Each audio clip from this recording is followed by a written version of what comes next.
In 1859, philosopher John Stuart Mill argued that even settled truths need opposing views to stay vibrant and meaningful.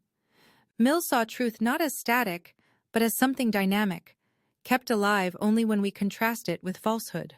Whether mainstream belief is flat wrong or truth is scattered across competing voices, allowing dissent helps us find what we're missing. Yet arriving at truth is one thing. Accepting it and letting go of old convictions can demand far more. A childhood memory shows just how stubborn we can be when our ego gets involved. I once argued with my cousin about whether girls could pass gas, a trivial question that somehow sparked a heated fight.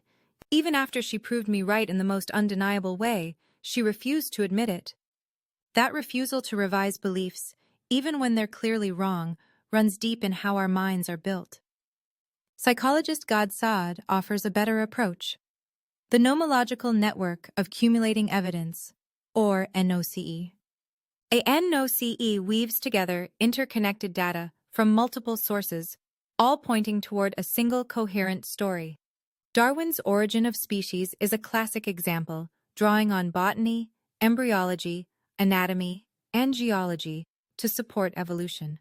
Saad compares it to a jigsaw puzzle. No single piece shows the full picture, but together they reveal the pattern. Of course, we don't always seek truth so carefully. Our minds have built-in biases that steer us towards certain ideas. This tendency to favor particular beliefs likely comes from a mix of our genes and our environment. Psychologist Raymond Nickerson calls it confirmation bias, seeking or twisting evidence to fit what we already think. It shows up in how personal stakes color our judgment, how we notice confirming evidence more, and how we misjudge probabilities. One form, pseudo-diagnosticity, means focusing only on evidence that supports our hypothesis while ignoring what contradicts it. Proper reasoning requires comparing the likelihood ratio, which depends on both confirming and disconfirming probabilities.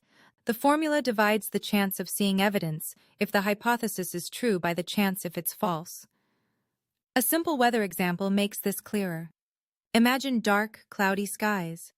They relate to both the possibility of rain and the possibility of no rain. If there's an 80% chance of clouds when it rains versus 20% when it doesn't, rain is 4 times more likely. Confirmation bias here means fixating on that 80% while ignoring the 20%, leaving out half the story. Beyond confirmation bias, other psychological factors also fuel misinformation. Intuitive thinking, memory lapses, group loyalty, appealing cues, and our current mood all shape what we believe.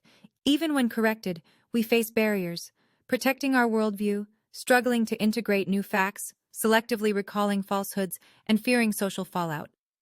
A common thread across these obstacles is the self. Psychologist Lewis Thurston noted that when we have no personal stake in a dispute, we weigh evidence remarkably well. But the moment something touches our own interests, detached rationality gives way to defensive reactions. The closer an issue gets to our sense of self, the harder it becomes to think clearly. Thurston's traffic collision example shows this perfectly. After a crash, we instantly recall every rule that favors us and forget the rest. Neuroscience reveals that the self is rooted in brain networks, especially the default mode network. The default mode network houses key aspects of the ego, including our personal memories and sense of identity. Research by Harris and colleagues traced how this network affects our attitudes, religious beliefs, and resistance to changing our minds. In 2016, Kaplan's team scanned 40 self-identified liberals while challenging their beliefs.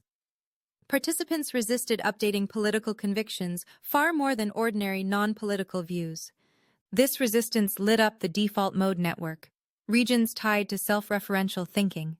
It also activated the anterior insula and amygdala, areas involved in emotion and bodily awareness. The findings suggest that when self-identity and emotion take over, we lose the ability to revise false beliefs. An earlier Harris study found something surprising about how we judge truth. The same brain regions that help us tell pleasant tastes from foul ones also distinguish truth from lies.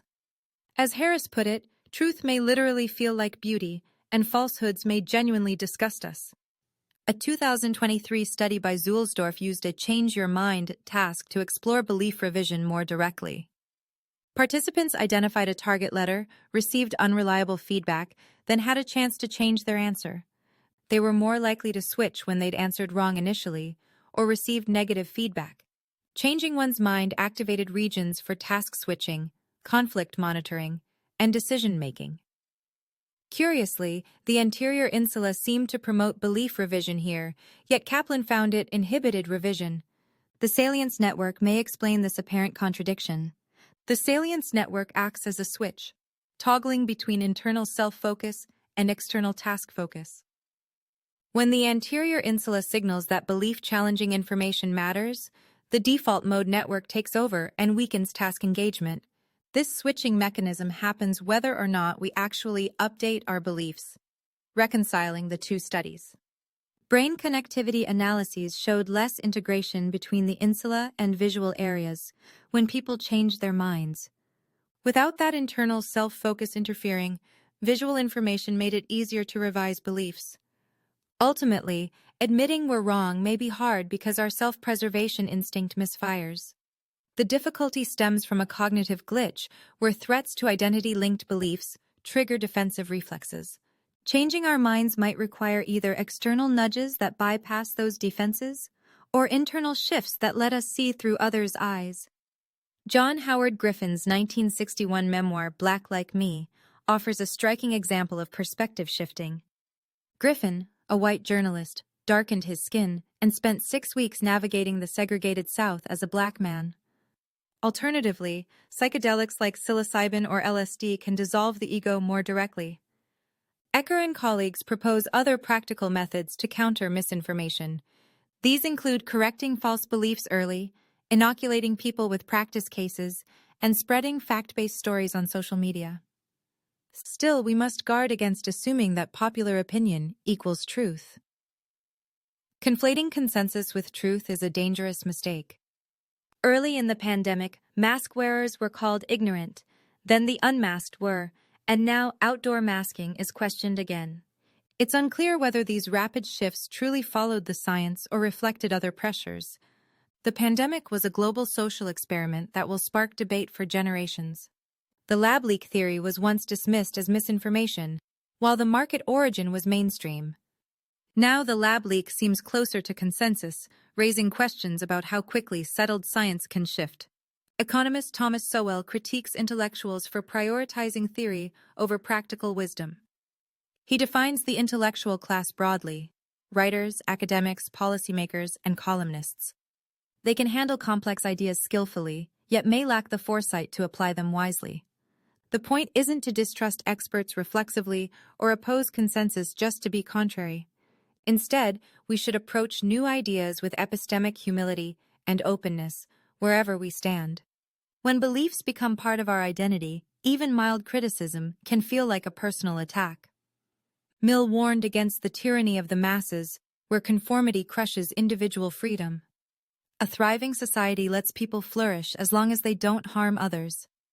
Cultures that value truth itself welcome criticism, while those valuing only its appearance stifle dissent. Nothing is above criticism, not politics, not patriotism, not even religion. Recognizing this ideal helps us prune away the mental vines that cloud our judgment. Converging evidence and belief revision together guide our duty-bound quest for truth. That quest sustains us with the harvest of reality, genuine understanding earned through relentless pursuit.